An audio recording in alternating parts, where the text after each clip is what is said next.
Bayangkan sebuah ruang sidang yang penuh sesak sejak matahari baru terbit. Ratusan pasang mata, dari media nasional, keluarga terdakwa, hingga pemerhati hak asasi manusia, menatap ke satu titik yang sama, kursi terdakwa, tempat 17 prajurit muda duduk dengan wajah pucat dan tangan terborgol. Di hadapan mereka, tumpukan berkas setebal batu bata, berisi kronologi gelap dari sebuah perkara yang mengguncang Indonesia. Kasus yang disebut-sebut sebagai salah satu pelanggaran kemanusiaan paling kejam dalam sejarah peradilan militer di Kupang. Pukul 10 WITA sidang seharusnya dimulai. Namun ditunda. Katanya karena alasan teknis. Tapi semua orang tahu, penundaan itu justru menambah ketegangan. Hingga akhirnya pukul 13.30 WITA, pintu ruang sidang dibuka. Majelis hakim masuk. Auditor berdiri. Dan pembacaan tuntutan dimulai. Membawa suasana ruang sidang tenggelam ke dalam hening yang menyesakkan dada. Di tengah tekanan psikologis itu, muncul tokoh-tokoh penting. Raffi, jurnalis muda yang mencium kejanggalan sejak hari pertama persidangan. Kapten Chandra, auditor militer yang tegas, menyimpan sesuatu yang belum terucap. Serda Mira, asisten auditor yang diam-diam mengetahui rahasia yang bisa mengubah arah perkara. Dan tentu saja, Pradalaki Hutagalung, terdakwa yang namanya menjadi pusat badai. Ketika tuntutan dibacakan, tangis pecah, kursi bergeser keras, beberapa keluarga hampir pingsan. Tuduhan itu membuat satu hal jelas. Nasib puluhan prajurit muda berada di ujung tanduk. Namun apa yang tidak diketahui publik adalah, di balik sidang yang tegang, ada saksi misterius yang tiba-tiba muncul dan ingin membuka fakta baru. Fakta yang bisa membalikkan tuntutan, mengguncang institusi, bahkan mengungkap kebenaran yang selama ini dikunci rapat oleh banyak pihak. Sidang ini bukan sekadar tuntutan. Ini adalah awal dari benturan kepentingan, pertarungan fakta, dan perebutan kebenaran yang bisa mengungkap sisi gelap dunia militer yang tak pernah terlihat oleh publik. Inilah sidang paling menegangkan. Kisah 17 terdakwa Pradalaki yang menghadapi tuntutan terberat dalam hidup mereka. Dan bagaimana kebenaran perlahan mulai merayap keluar dari balik bayang-bayang. Selamat datang dan kembali lagi di channel Bicara Saja. Mari kita lanjut lagi ceritanya. Pagi itu, Rabu 3 Desember 2025, udara Kupang masih lembab dengan angin yang membawa aroma laut dari kejauhan. Namun suasana di halaman pengadilan militer 315 Kupang terasa berbeda sejak matahari belum terlalu tinggi. Kapten Aditya Mahendra, jurnalis investigasi yang sejak awal mengikuti kasus Pradalaki, tiba pukul 7.55 WITA dengan peralatan liputan yang tergantung di bahunya. Ia sudah terbiasa dengan persidangan militer, tetapi hari ini ia memiliki firasat lain, lebih gelap, lebih berat, dan lebih menentukan. Saat ia berjalan melewati gerbang pengadilan, puluhan orang sudah berkumpul. Ada keluarga para terdakwa, wartawan dari berbagai media nasional, aktivis kemanusiaan, mahasiswa Fakultas Hukum, hingga warga Kupang yang ingin menyaksikan secara langsung babak terpenting dalam rangkaian kasus ini. Hari ini adalah hari pembacaan tuntutan terhadap 17 terdakwa dalam berkas 41K, dokumen besar yang selama berminggu-minggu menjadi topik utama berita di seluruh negeri. Di sisi kanan, Letda Rino Prasetya, salah satu petugas keamanan yang bertugas menjaga ketertiban, sedang mengatur barisan pengunjung yang mulai mengerumuni pintu masuk. Mohon antre. Masuk nanti jam 9. Serunya dengan suara tegas namun tetap menjaga kesopanan. Kapten Aditya menepuk bahu Rino. Keduanya sudah sering bertemu dalam persidangan-persidangan sebelumnya. Rame banget hari ini, ujar Aditya. Rino mengangguk sambil menyapu pandangan ke arah kerumunan. Ini sidang yang semua orang tunggu. Begitu tuntutan keluar, semua akan berubah, baik bagi terdakwa, maupun bagi publik. Di sisi lain halaman, seorang ibu parubaya bernama Kartini tampak memeluk erat map berisi foto anaknya yang menjadi salah satu dari 17 terdakwa. Wajahnya pucat, matanya sembab. Sejak sidang pra-peradilan pertama hingga kini, ia tidak pernah absen. Baginya, kehadiran adalah bentuk doa terakhir yang dapat ia lakukan. Ia tidak berbicara banyak, tetapi tatapannya yang kosong sudah cukup menggambarkan beratnya hari ini. Tepat pukul 9 WITA, Panitera Muda, Sersan Mira Lestari, muncul di halaman dan mengumumkan bahwa ruang sidang akan dibuka 1 jam lebih cepat dari jadwal untuk pemeriksaan teknis. Orang-orang mulai bergerak masuk, dan suasana di dalam ruang sidang perlahan mulai terbentuk.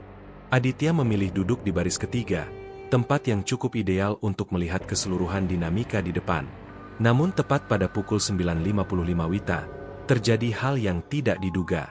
Sersan Mira kembali keluar dan mengumumkan bahwa sidang pembacaan tuntutan ditunda hingga pukul 13.30 WITA karena alasan teknis. Pengunjung sontak bereaksi.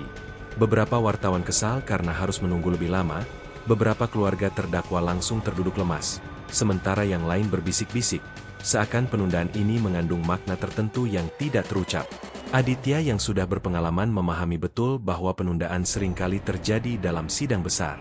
Namun ia juga tahu bahwa publik akan bertanya-tanya, terlebih karena kasus ini menyita perhatian nasional selama berbulan-bulan. Di ujung ruangan, ia melihat para anggota polisi militer memperketat penjagaan. Rino terlihat kembali berdiri tegap di sisi kanan pintu, memastikan tidak ada keributan. Sementara itu, Sersan Mira berjalan keluar ruangan, membawa setumpuk dokumen sambil berbicara pelan dengan seseorang dari majelis hakim. Wajahnya tampak serius. Ada sesuatu yang membuatnya harus mengulang pengecekan beberapa berkas. Mungkin berkaitan dengan berkas 41K yang terkenal sangat tebal dan kompleks. Atau mungkin karena majelis hakim ingin memastikan setiap detail tertulis sempurna sebelum sidang dimulai. Di luar gedung, suasana semakin padat meski sidang belum dimulai. Aktivis yang sebelumnya diam kini mulai berdiskusi. Ada yang mengangkat poster kecil berisi tuntutan agar sidang dilakukan secara transparan. Ada pula yang membagikan selebaran berisi rangkuman kasus kepada warga yang baru datang. Semua orang tampak ingin terlibat, meski tidak semua benar-benar memahami kompleksitas hukum militer. Sementara itu, Kapten Aditya memutuskan keluar sebentar untuk mengambil udara segar. Ia duduk di bangku beton dekat pohon besar, memandangi kerumunan di sekelilingnya. Ia mengeluarkan ponsel dan mulai mengetik catatan lapangan, sesuatu yang ia lakukan setiap kali meliput kasus penting. Ini bukan sekadar sidang, gumamnya pelan. Ini persimpangan nasib. Ia melihat kembali ke gedung pengadilan. Di sana, Letda Rino sedang berbicara kepada seorang keluarga terdakwa yang tampak sangat cemas. Aditya tidak mendengar percakapan mereka, tetapi dari bahasa tubuhnya ia tahu Rino sedang berusaha menenangkan sang keluarga. Rino bukan tipe perwira yang hanya menjalankan tugas. Ia sering menunjukkan empati, terutama dalam kasus berat seperti ini. Waktu berjalan lambat. Matahari mulai condong ke barat. Kerumunan tidak berkurang, justru semakin banyak yang datang. Beberapa mobil media nasional berhenti di pinggir jalan. Tim kamera mulai memasang tripod, melaporkan secara live perkembangan terbaru. Sidang pembacaan tuntutan 17 terdakwa dalam perkara 41K ditunda hingga pukul 13.30 WITA. Pada pukul 12.30 WITA, suasana terasa lebih tegang. Orang-orang yang sebelumnya santai kini tampak gelisah. Mereka tahu bahwa semakin dekat waktu sidang, semakin kuat tekanan yang terasa. Aditya menutup laptopnya dan kembali masuk ke dalam gedung. Ia ingin memastikan tidak kehilangan momen apapun.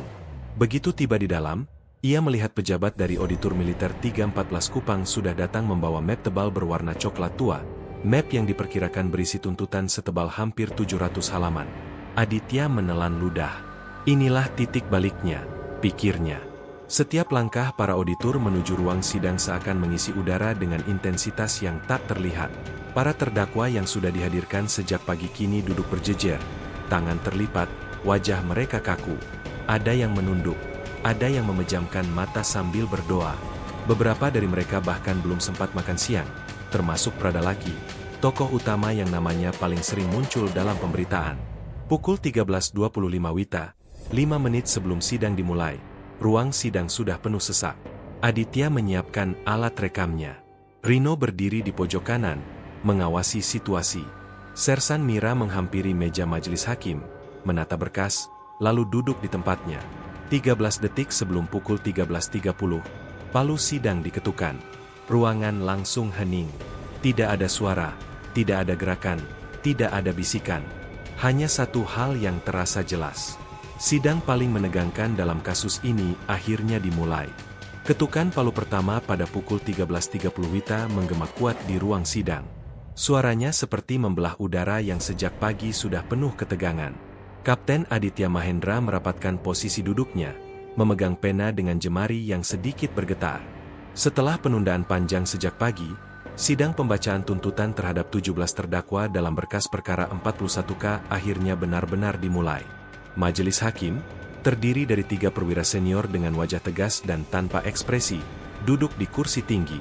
Di tengah mereka adalah Kolonel Cakra Wijatmiko, hakim ketua, seseorang yang terkenal dingin sekaligus sangat teliti. Setiap kali ia memimpin sidang, suasana selalu berubah menjadi lebih hening dari perpustakaan. Kini pun sama. Tidak ada satupun yang berani menoleh ke kanan atau kiri.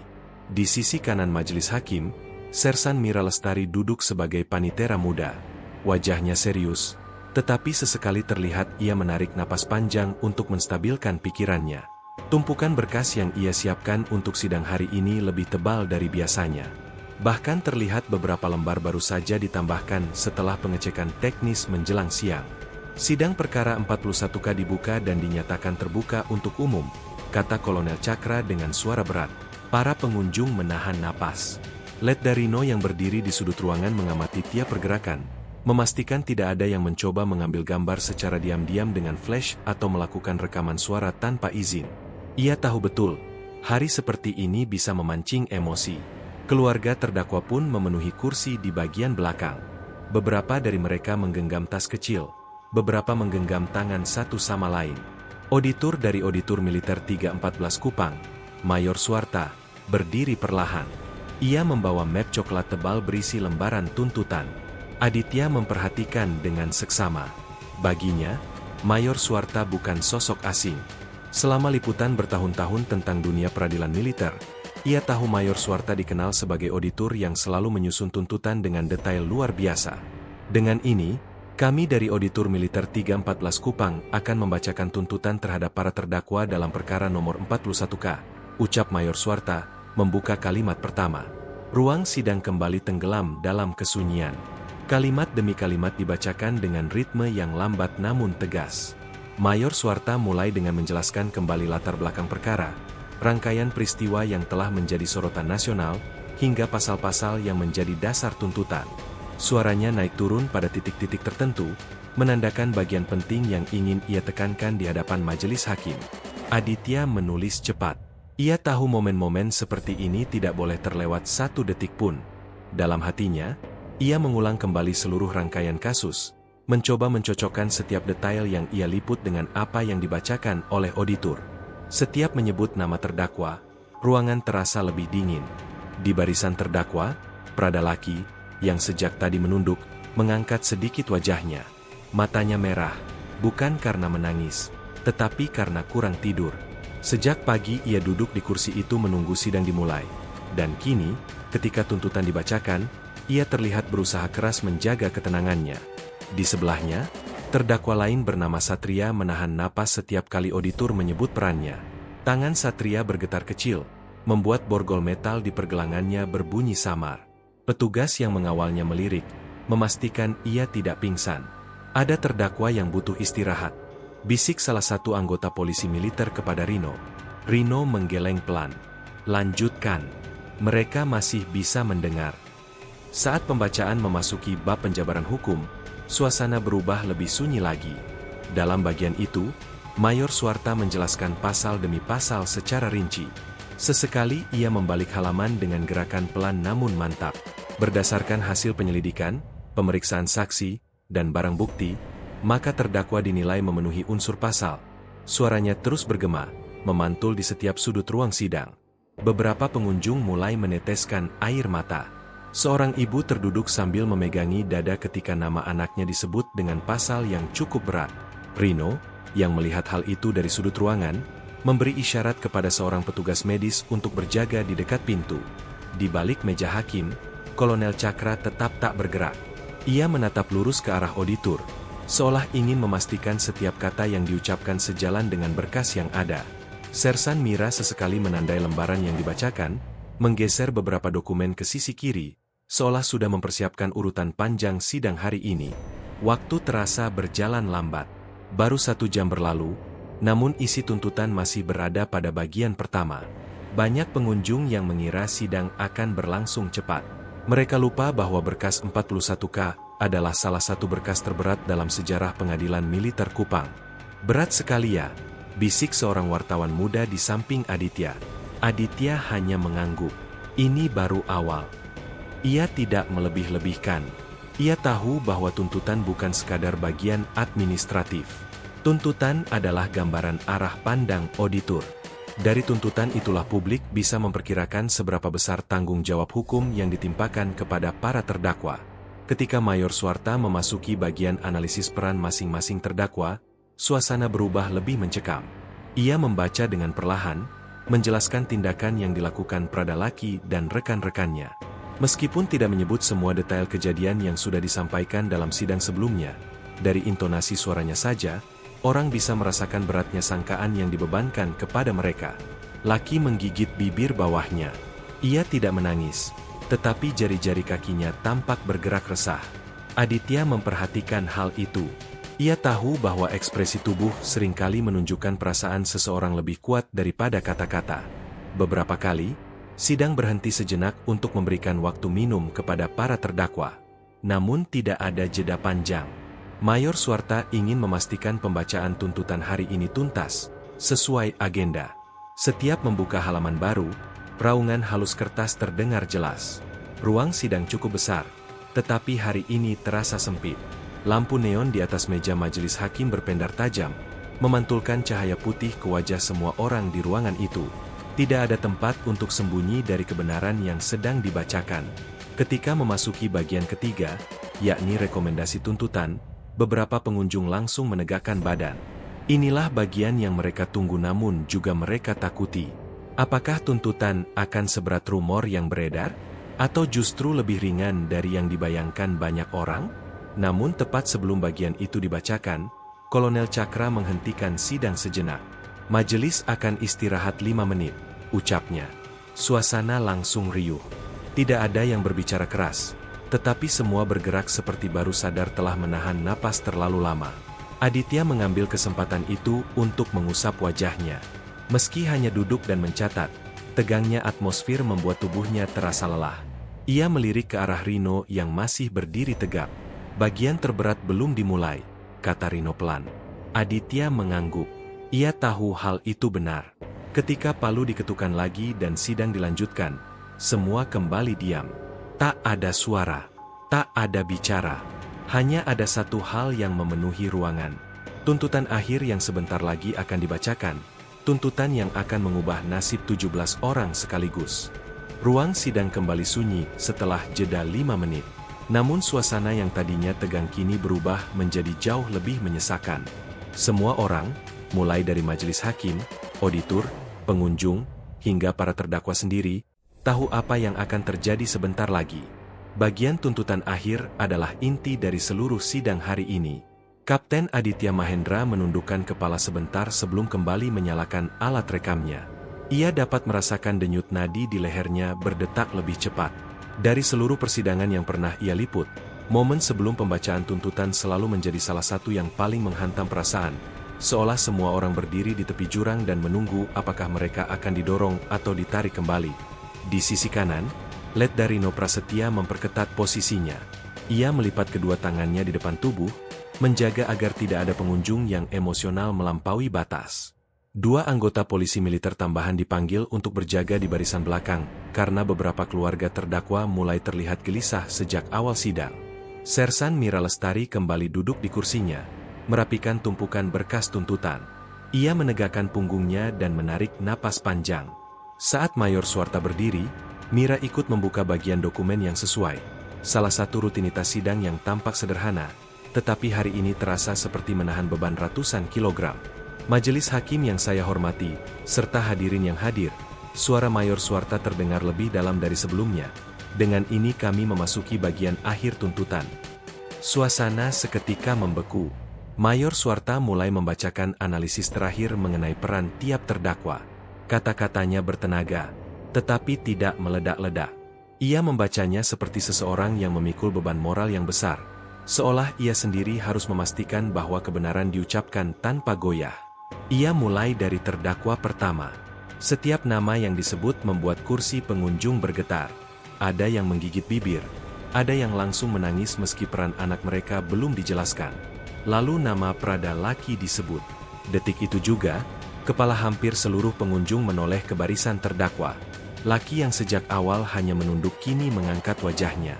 Pandangannya kosong, namun kedua matanya berusaha tetap fokus pada pembacaan. Aditya mencatat setiap detail, perubahan ekspresi laki, kaku tubuhnya, napasnya yang memendek, hingga cara jemari tangannya mengetuk-ngetuk paha dengan ritme tidak teratur. Mayor Suarta menjelaskan peran laki secara teknis dan berdasarkan fakta persidangan. Ia menyebut kronologi, tindakan yang dilakukan, hingga konsekuensi hukumnya. Tidak ada emosi, tidak ada amarah, tidak ada pembelaan. Hanya fakta dan pasal hukum yang terdengar seperti palu berat menghantam meja satu persatu. Saat nama-nama terdakwa lainnya dibacakan, beberapa pengunjung mulai tak sanggup menahan emosi. Seorang perempuan muda tiba-tiba berdiri sambil menangis dan memanggil nama adiknya sendiri. Ia langsung dipapah keluar oleh petugas keamanan. Rino memberi isyarat cepat, tanda bahwa situasi harus tetap dijaga stabil. Meskipun begitu, tidak ada keributan besar. Semua orang seakan tahu hari ini bukan hari untuk berteriak. Hari ini adalah hari mendengarkan. Setelah membaca analisis peran satu persatu, Mayor Suarta menutup bagian itu dan membuka lembaran terakhir. Suasana berubah menjadi ekstrim. Seolah semua oksigen di ruangan ditarik keluar. Berdasarkan keseluruhan hasil penyidikan, fakta persidangan, keterangan saksi, serta bukti material, maka Auditor Militer 314 Kupang menyampaikan tuntutan sebagai berikut. Kata tuntutan membuat beberapa orang refleks menggenggam tangan pasangannya. Wajah laki semakin pucat. Suara kertas yang diseret halus oleh Mayor Suarta ketika ia membuka halaman terakhir terdengar sangat jelas. Suara yang diingat semua orang hari itu. Agar majelis hakim menjatuhkan hukuman, ujarnya. Ia berhenti sejenak. Semua orang di ruangan itu menahan napas. Aditya menegakkan tubuhnya. Pena di tangannya bahkan berhenti bergerak. Laki menutup matanya. Sesuai ketentuan pasal dan beratnya perbuatan terdakwa, Mayor Suarta mengucapkan tuntutan hukuman untuk terdakwa pertama. Suara lirih tangis terdengar di belakang. Lalu terdakwa kedua, ketiga, keempat. Setelah beberapa nama berlalu, Mayor berpindah ke Prada Laki. Untuk terdakwa atas nama Prada Laki, Auditor Militer menuntut. Ruangan benar-benar sunyi. Seakan lampu-lampu di atas ikut berhenti berdetak. Hukuman penjara dan pemecatan dari dinas militer. Suara itu menghantam ruangan seperti angin dingin. Seorang ibu langsung jatuh terduduk. Petugas medis bergerak cepat. Laki sendiri membuka matanya perlahan. Tidak ada teriakan. Tidak ada amukan. Hanya tatapan kosong seorang prajurit muda yang melihat masa depannya direnggut dalam hitungan detik. Bagi banyak orang di ruangan itu, hukuman penjara adalah hal yang diperkirakan. Tetapi pemecatan dari dinas militer, itu berarti seluruh hidup laki berubah. Reputasi, masa depan, identitas, semua hilang. Aditya mencatat semuanya dengan tangan sedikit gemetar. Ia bukan baru pertama kali melihat sidang berat, tetapi hakikat dari pekerjaan auditor adalah mengingatkan bahwa hukum militer tidak hanya menuntut pertanggungjawaban, tetapi juga menandai hidup seseorang selamanya. Pembacaan tuntutan terhadap 17 terdakwa berlanjut. Tidak ada suara selain suara Mayor Suarta. Deskripsinya padat, rinci, dan tidak memberikan ruang bagi salah tafsir. Terdakwa ke-11, ke-12, hingga ke-17 mendapatkan tuntutan setimpal dengan peran masing-masing. Ada yang dituntut lebih berat dari laki, ada yang lebih ringan. Namun bukan perbandingannya yang membuat suasana mencekam, melainkan kenyataan bahwa tuntutan untuk seluruh terdakwa berarti babak baru dalam kasus ini benar-benar dimulai. Ketika Mayor Suarta menutup map coklat tebal itu, beberapa pengunjung langsung meneteskan air mata lega. Not karena tuntutan ringan, tetapi karena ketegangan yang menggantung sejak pagi akhirnya pecah. Demikian tuntutan dari Auditor Militer 314 Kupang. Terima kasih, Yang Mulia. Tutupnya sambil menundukkan kepala. Sersan Mira menutup berkas di mejanya. Majelis hakim mencatat sesuatu. Laki menatap lurus ke depan tanpa berkedip. Lalu palu sidang diketukan. Sidang diskors. Pembelaan terdakwa akan dijadwalkan setelah agenda tuntutan selesai pada seluruh berkas. Palu diketuk 2 kali. Dan begitu suara itu berhenti bergema, semua orang dalam ruangan itu sadar bahwa hari ini telah mengubah banyak hal. Tidak ada yang keluar dengan perasaan sama seperti saat masuk. Ketika pengunjung mulai beranjak, Aditya tetap duduk sejenak. Ia menatap bangku terdakwa yang kini kosong satu persatu ketika mereka digiring keluar oleh petugas. Di dekat pintu, laki sempat menoleh sekilas. Pandangannya bertemu dengan Aditya. Bukan tatapan marah. Bukan sedih. Hanya kosong. Seperti seseorang yang baru saja melihat masa depannya menghilang di depan mata. Ini baru permulaan, gumam Aditya. Besok dan seterusnya akan lebih berat. Dan ia tahu, cerita ini belum mendekati akhir.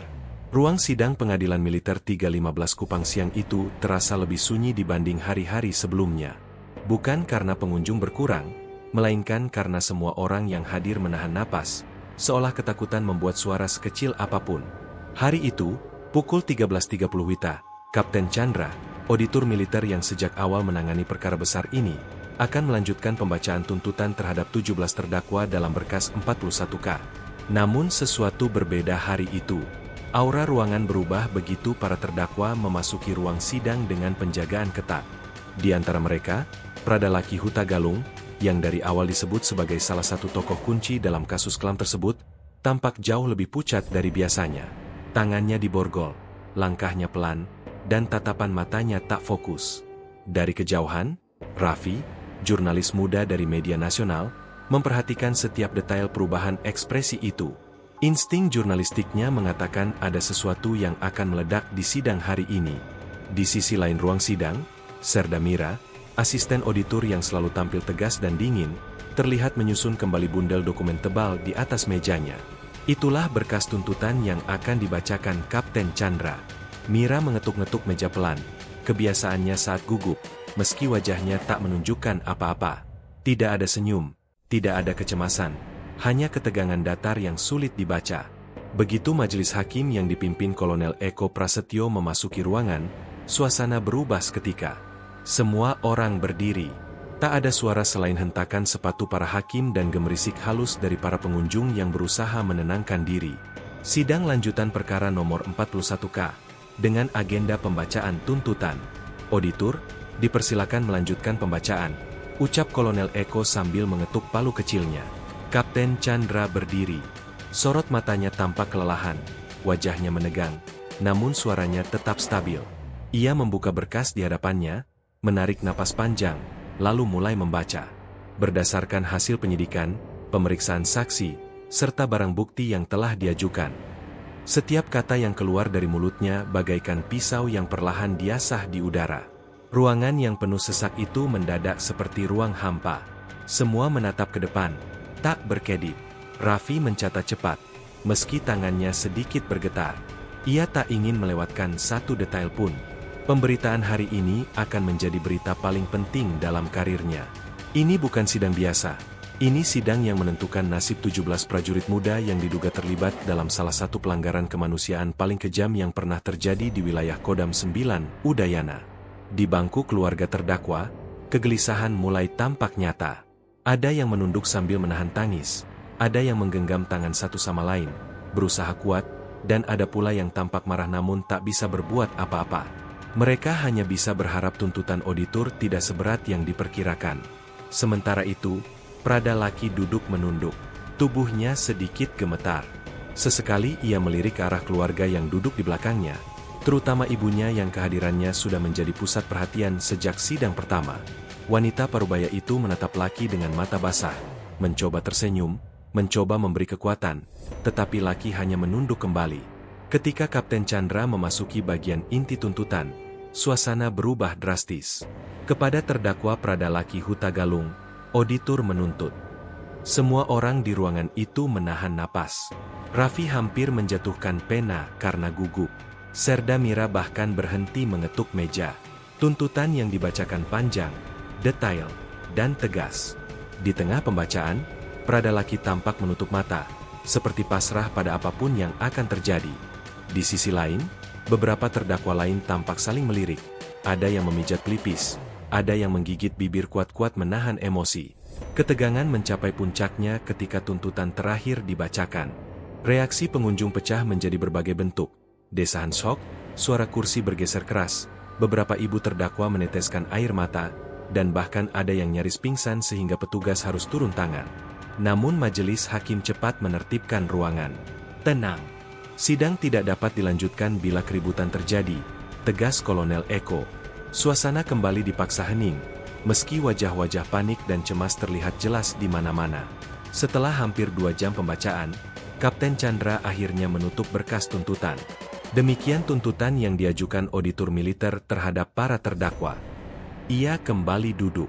Mira memejamkan mata sebentar, seperti baru saja menyelesaikan beban berat yang ia pikul sejak kasus ini bergulir. Kolonel Eko memberi jeda sejenak sebelum mengambil alih. Sidang berikutnya dengan agenda pembelaan para terdakwa akan dijadwalkan setelah seluruh berkas tuntutan lainnya dibacakan pada tanggal 4 Desember 2025. Ketika palu diketuk untuk menutup sidang, lega tidak benar-benar terasa. Justru ketegangan semakin membesar. Karena untuk pertama kalinya, seluruh pihak, keluarga, media, pemerhati HAM, dan bahkan prajurit yang menjaga persidangan, mengetahui betapa berat arah perkara ini. Dan satu kesadaran besar pun muncul di benak Raffi. Sidang hari ini hanya permulaan dari badai yang lebih besar. Pembelaan para terdakwa mungkin akan membawa fakta-fakta baru yang bisa mengguncang seluruh proses hukum ini. Ia menatap Prada Laki untuk terakhir kalinya sebelum para terdakwa dibawa keluar ruangan. Laki menatap lantai. Wajahnya datar namun matanya merah menahan sesuatu yang tidak bisa dibaca. Penyesalan, ketakutan, atau kemarahan. Apapun itu, sidang berikutnya dipastikan akan lebih menegak. Pukul 16.10 WITA, matahari Kupang sudah mulai turun dan cahayanya menembus kaca besar di Aula Pengadilan Militer 315. Biasanya, pada jam-jam seperti ini, suasana di kompleks pengadilan sudah mulai sepi. Namun tidak untuk hari itu. Justru halaman dipenuhi bisik-bisik, langkah cepat aparat, dan wartawan yang masih sibuk mengirim berita ke redaksi masing-masing. Sidang pembacaan tuntutan baru saja selesai, tetapi ketegangannya masih menggantung kuat seperti awan gelap yang belum mau pergi. Raffi, jurnalis muda yang sejak pagi berada di lokasi, memutuskan untuk tidak pulang dulu. Ada sesuatu yang janggal dari pembacaan tuntutan hari ini, sesuatu yang membuat instingnya terus memaksa untuk tetap berjaga. Di sisi lain halaman, Serda Mira berjalan keluar gedung pengadilan dengan tumpukan berkas di tangan. Tidak seperti biasanya, langkahnya tampak terburu-buru. Wajahnya yang selalu tenang kini terlihat tegang. Seolah ada beban baru yang harus ia simpan rapat-rapat. Raffi yang memperhatikannya dari jauh langsung merasa ada yang tidak beres. Sikap Mira hari ini berbeda, terlalu berbeda, gumamnya dalam hati. Sementara itu, di ruang tahanan sementara di bagian belakang gedung, para terdakwa sedang dikumpulkan sebelum dipindahkan kembali ke sel masing-masing. Prada Laki duduk terpisah dari yang lain, menatap kosong dinding kusam di depannya. Ia masih memikirkan tuntutan yang baru saja dibacakan. Setiap kata yang keluar dari auditor seperti gema yang menghantam dadanya tanpa henti. "Laki, kau kuat." Suara itu datang dari Prada Rio, salah satu terdakwa lain yang sejak awal cukup dekat dengannya. Laki tidak langsung menjawab. Ia hanya mengusap wajah dan menarik napas panjang. "Aku sudah tahu tuntutannya bakal berat," jawab Laki pelan. Tapi tetap saja, mendengarnya langsung itu berbeda. Rio menepuk bahunya. "Yang penting kita masih punya pembelaan. Pengacara unit sudah siapin banyak hal." Laki menoleh, menatap Rio dengan mata merah. "Kau yakin pembelaan itu cukup?" Rio diam. Tidak ada jawaban yang bisa ia berikan. Di luar pintu ruangan itu, 2 provost berjaga sambil berbisik pelan. "Kau lihat raut muka Laki tadi? Kayak sudah kehilangan harapan." "Siapa yang enggak? Tuntutan barusan berat sekali," katanya. Materi pembelaan mereka juga banyak kejanggalan yang mau dibongkar. Ya, kalau hakim buka kesempatan, bisa jadi kasusnya makin ruwet. Bisikan itu terdengar jelas oleh Laki. Dan untuk pertama kalinya sejak sidang dimulai berminggu-minggu lalu, tubuhnya terasa benar-benar dingin. Sementara itu di luar gedung, Kolonel Eko Prasetyo, Hakim Ketua Sidang, berdiri bersama 2 anggota majelis lainnya sambil memeriksa kembali jadwal sidang besok. Kapten Chandra melapor dengan suara pelan namun tegas. Sementara Serda Mira berdiri di belakangnya sambil terus memegang berkas tuntutan lain untuk agenda esok hari. "Baik, Agenda pembacaan tuntutan untuk berkas 40K dan 42K tetap berjalan pukul 10 dan pukul 13.30 WITA. Majelis sudah siap, ujar Kolonel Eko. Siap, Kolonel, jawab Kapten Chandra. Namun saat mereka hendak bubar, ada satu kalimat dari Mira yang membuat Kapten Chandra menghentikan langkah. Kapten, soal satu keterangan di berkas 41K, bisik Mira sangat hati-hati. Ada kemungkinan saksi tambahan yang kemarin batal hadir, ingin memberikan keterangan baru. Kapten Chandra langsung menatapnya tajam. Siapa? Yang dari batalion, yang katanya sempat bersama Pradalaki sebelum kejadian itu. Chandra terdiam. Wajahnya mengeras. Dia bilang, apa yang selama ini dicatat tidak sepenuhnya benar. Raffi, yang kebetulan sedang mengambil gambar suasana halaman, melihat interaksi itu dari jauh. Ia tidak bisa mendengar percakapan mereka, tetapi ia melihat raut wajah Kapten Chandra berubah drastis. Mira tampak seperti menyampaikan sesuatu yang penting, dan Chandra terlihat tidak senang mendengarnya. Insting Raffi kembali bergetar. Ada sesuatu yang disembunyikan di balik perkara ini, dan Mira sepertinya tahu sesuatu yang belum diungkapkan. Ia membuka kembali catatannya, terutama bagian tentang saksi-saksi yang belum diperiksa. Ada satu nama yang sejak awal disebut tetapi tidak pernah muncul, Prakadimas, prajurit yang dikabarkan berada di lokasi saat peristiwa utama terjadi, namun kemudian menghilang dari daftar hadir saksi. Jangan-jangan, dia mau muncul, bisik Raffi pada dirinya sendiri. Di dalam mobil tahanan, Lucky dan para terdakwa lainnya sedang bersiap dibawa kembali ke markas. Sepanjang perjalanan, Lucky menatap keluar jendela kecil bergaris besi. Ia melihat kilasan lampu jalan, orang-orang yang lalu lalang, dan kehidupan kota Kupang yang tetap berjalan seperti biasa seolah tidak peduli dengan badai besar yang ia hadapi. Ia memikirkan keluarganya. Ia memikirkan apa yang mungkin terjadi pada dirinya jika majelis hakim nanti menerima tuntutan auditor mentah-mentah. Namun ada satu hal lagi yang mengganggunya. Ada bagian dari tuntutan itu yang menurutnya tidak sesuai dengan kronologi sebenarnya. Ia ingin bersuara, tetapi pembelaan baru akan digelar beberapa hari lagi. Ia hanya bisa menunduk, menahan kecamuk dalam kepala. Kau yakin mau ngomong semuanya nanti? Tanya Rio pelan. Lucky menatap temannya itu dalam-dalam. Aku tidak punya pilihan lain, jawabnya. Yang tidak sesuai harus dikatakan. Kalau tidak, aku habis. Rio menelan ludah. Kata-kata itu membuatnya gelisah. Karena jika Lucky benar-benar membuka yang sebenarnya, maka bukan hanya dirinya sendiri yang terseret. Ada orang-orang lain yang bisa terlibat, termasuk seniornya, komandannya, bahkan unit tertentu yang mungkin selama ini diam demi menjaga nama baik. Malam semakin turun. Raffi masih di halaman pengadilan, hampir tidak sadar bahwa jam kerjanya sudah lewat jauh. Ia duduk di tangga depan gedung, membuka laptop, dan mulai menulis berita hari ini. Judulnya ia ketik pelan-pelan. Tuntutan Pradalaki dibacakan. Ada fakta baru yang tercium dari gerak-gerik auditor. Namun sebelum ia sempat melanjutkan, ponselnya bergetar. Nomor tidak dikenal.